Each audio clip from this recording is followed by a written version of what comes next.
Madame la Présidente, Madame la Vice-Présidente, mes chers collègues, vous nous avez dit que ce rapport avait été laborieux dans son accouchement.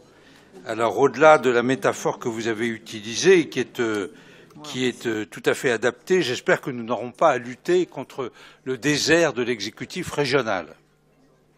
Ce nouveau rapport sur le sujet de la niche que nous avons présenté en novembre dernier met en place des dispositifs déjà existants, abroge une précédente délibération.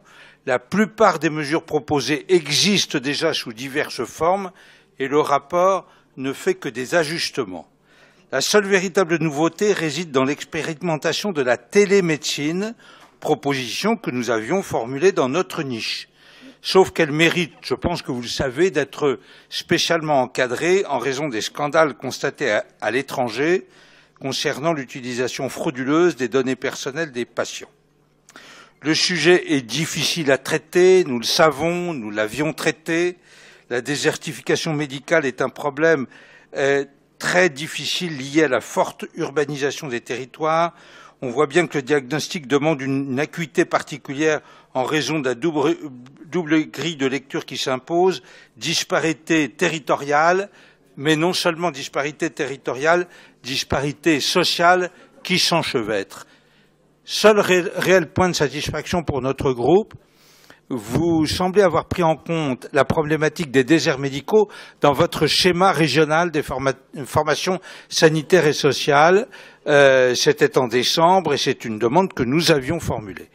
Au final, nous verrons dans la discussion des amendements ce que vous adopterez parmi ceux que nous présentons.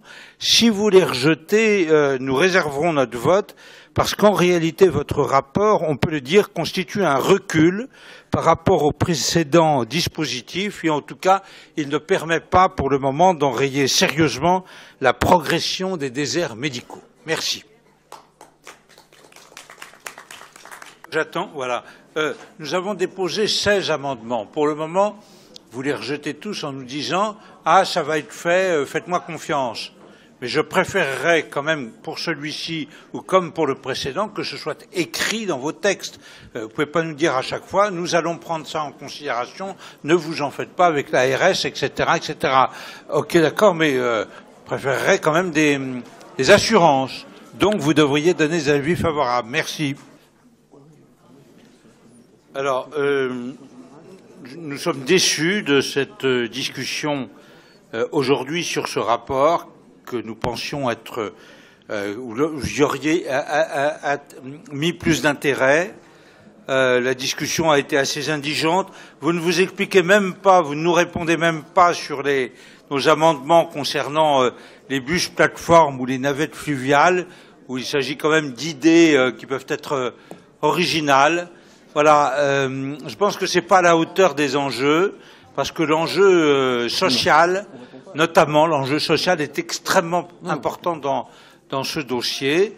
Nous allons nous abstenir. Nous pensons que votre rapport sur les déserts médicaux, c'est un peu le Sahara, quoi. C'est un peu le désert de Gobi.